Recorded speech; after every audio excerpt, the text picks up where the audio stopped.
Welcome back to Breaking the Silence, a show dedicated to breaking down the barriers that have kept mental health conversations hidden in the South Asian community for far too long. This platform is about sharing personal stories, uncovering truths, and creating space for open and honest discussions around mental well-being. Today, I'm honored to sit down with Dr. Ashwin Vasan, a physician, epidemiologist, and public health leader who has spent his career fighting for health equity, mental health advocacy, and systemic change. His journey, shaped by his upbringing in the South Asian immigrant household, has given him a unique perspective on identity, belonging, and the challenges of leadership in a high-pressure environment. As the former Commissioner of Health and Mental Hygiene for New York City, Dr. Vasan has been at the forefront of some of the time's most pressing health issues. But beyond the policies and leadership roles, his work is deeply personal. He understands firsthand the stigma surrounding mental health in the South Asian community, the unspoken pressures to achieve, and the costs of prioritizing service over self-care. In today's conversation, we'll explore his journey, his early influences, the complexities of navigating dual identities, the barriers to mental health care in our communities, and how we can all play a role in dismantling stigma. His story is about resilience, leadership, and the power of using one's voice to create real change. This is Breaking the Silence, and today, we do just that.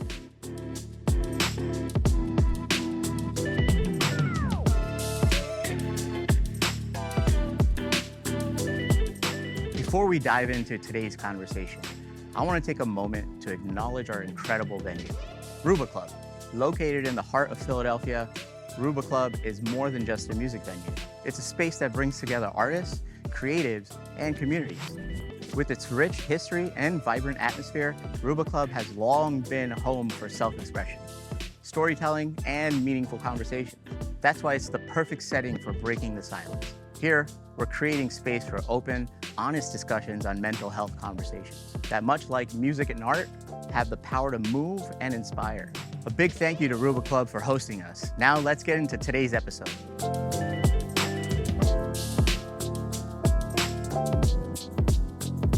Yo, nice to meet you. Thank you for coming. Yeah. This is the Ruba Club. Let's get inside. Okay. So this is Ruba Club. Thank you for coming. It's one of the coolest places that I've been to in a very long time, and I'm really happy that you're here. And we can do this together. I know they have a pool table here, so I was wondering maybe we can just go play. Yeah, that sounds great. Do that. Nice.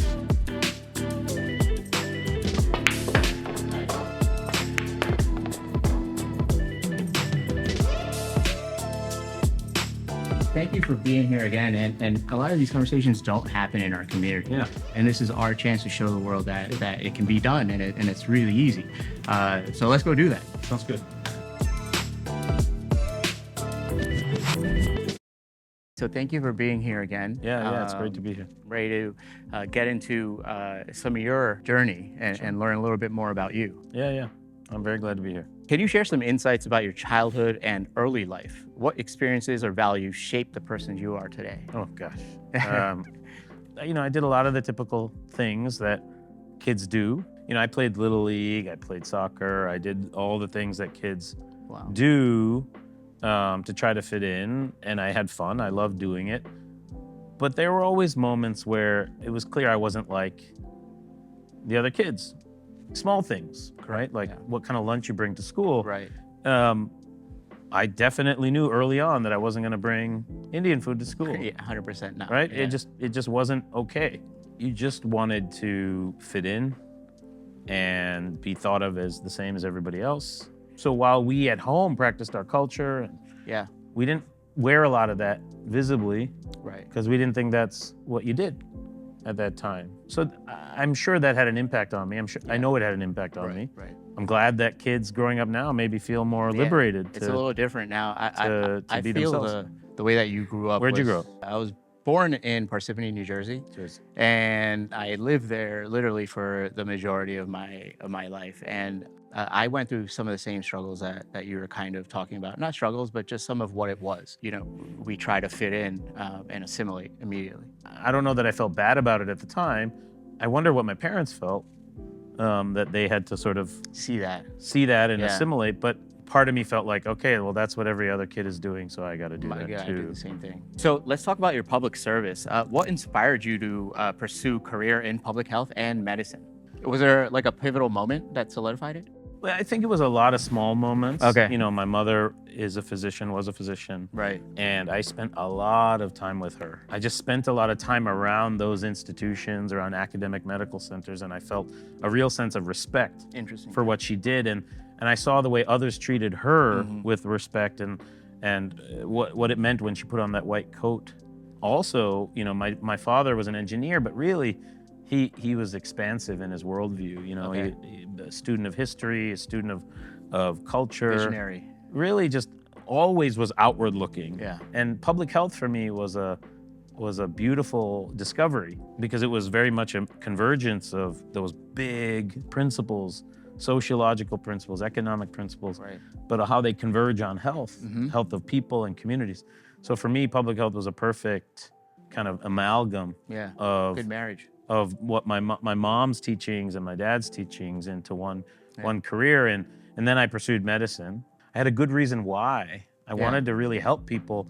I wanted to help them at scale. And so pursuing medicine for me was like a beautiful marriage between the bedside and then, you know, public health, changing policy and programs and so forth. Yeah. And then as health commissioner, the actual title of the job is Commissioner of Health and Mental Hygiene. It's one of the few health commissioner jobs in the country where you actually have mental health authority as well. Right. Why is mental health so important to talk about? Why did you choose mental health as something that is so important that you need to be that person to talk about it?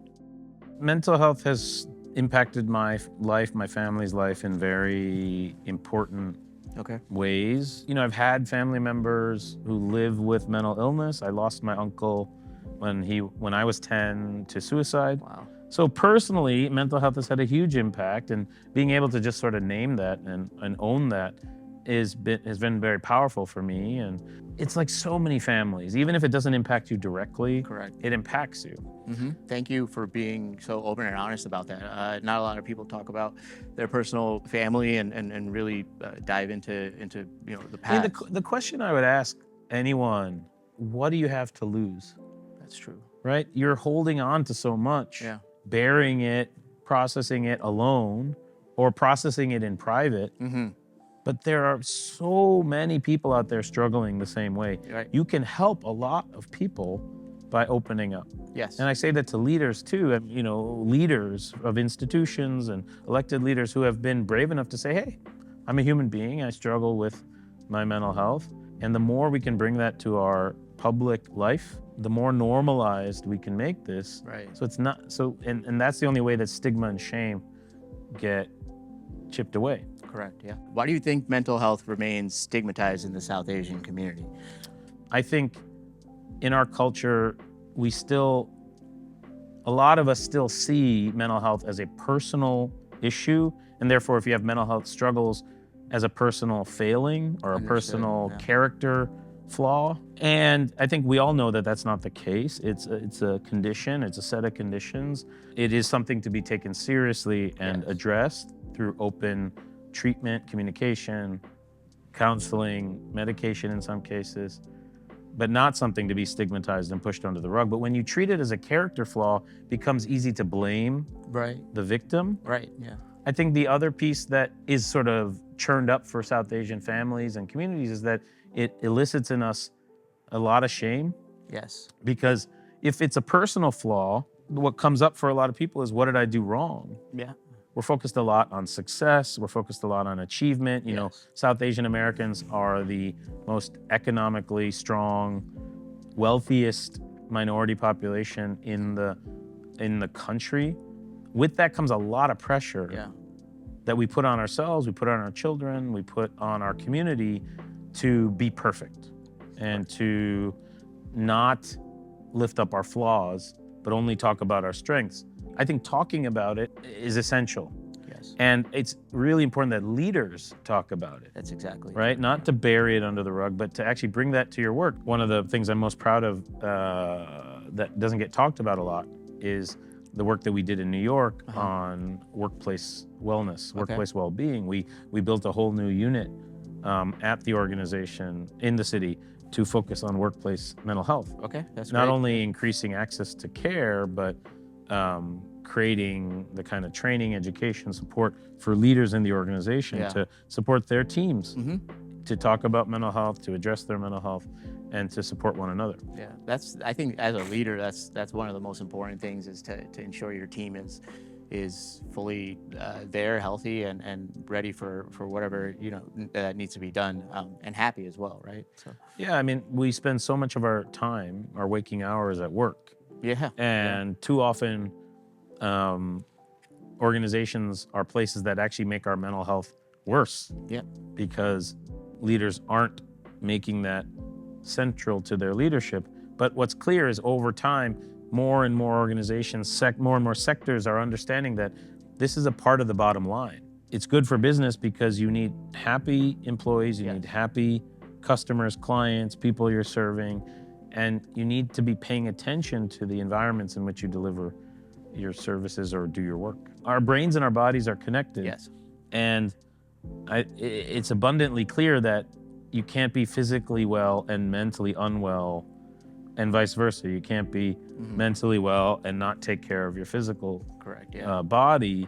And something that's very important to me in my work is to make sure that I'm lifting up AAPI communities, including South Asian communities, in my work. One of the things I'm proud of that I did as health commissioner in New York was get funded a large Asian American mental health initiative to really focus on the unmet needs for this population that has the similar rates of mental health issues as anyone else, but has one of the lowest rates of treatment engagement, the lowest rate of any ethnic or minority community. So why is that? Stigma, shame, lack of awareness, lack of culturally competent care, education. So I try to bring it to bear in a daily way so that our community's seen and visible. What advice would you give young South Asians who aspire to make a difference in healthcare and other fields? Look, one of the reasons I'm glad to be here is because I think what you're doing is really a service to our community broadly as South Asians, South Asian men in particular. If there's one young guy who was in my shoes, who watches this video and feels, wow, those guys are talking pretty openly about mental health, and feels more comfortable doing so in their life, then this is all worth it. I think the times are changing. I think it demands that people who are public health advocates kind of really look in the mirror and think, what can we do differently and better? One thing that the people are crying out for is bold action. I think there's ample opportunity for the next generation to be those bold leaders that we need. The other thing is you have to lead with authenticity. You have to be authentic and you have to be human, which also means you got to be brave enough to say, hey, I struggle with my own ups and downs. And I'm still a leader. I'm still able to do my work. I'm still able to accomplish things. Our community needs to take that next step. Even the leaders who are out there talking about mental health as an issue need to be able to say, hey, here's how I try to live this, take care of my mental health, maintain my mental health day to day, because I'm a human like everybody else. We have a responsibility and an obligation and an opportunity to really lead from the front on mental health. And I'm encouraged by things like this and organizations around the country that are starting to build that up. I'm really encouraged by young people who don't feel necessarily the same sense of shame and worry that we feel. So I think things are changing. Things are slowly changing, but I'm trying to do whatever I can as a leader to lead by example. Yeah, and I want to thank you for that. I mean, you are probably the first leader that I know in the South Asian world that has said something about mental health and brought it to light. I want to thank you too for being so open and brave about your story and your journey. I mean, we don't have enough of role models like you who are talking about recovery, talking about going and getting help. I think that's so essential. Too often I see South Asian leaders, particularly South Asian men, lead in such a way where they are buying into those same things that we thought of as we were kids. We have to assimilate. We have to be just like everybody else. We have to hide our feelings and hide the way we do things. And we have to kind of be these avatars Yes. of leaders rather than just being human beings. Right. I think the people are crying out for authentic leaders, and agree with we you. can be authentically South Asian and authentic leaders at the same time. Yes. And I'm excited. I don't know that current leaders will learn that lesson, but the next generation coming up has the opportunity to reshape that paradigm. Yeah, I'm truly excited about the next generation, and I just wanted to thank you for being my here. pleasure. This has been a great conversation. Yeah, thanks for having me. I hope we can do this again one day. Of course, thank you. Thank Thanks. you. What a powerful conversation with Dr. Ashwin Vasan. His journey reminds us that mental health is not a weakness; it's essential. Breaking the silence starts with us. Whether it's checking in on a friend, sharing a story, or simply listening, every conversation matters. Thank you, Dr. Vasan, for your insights, and thank you all for watching. This is Breaking the Silence. Until next time, take care and keep the conversation going.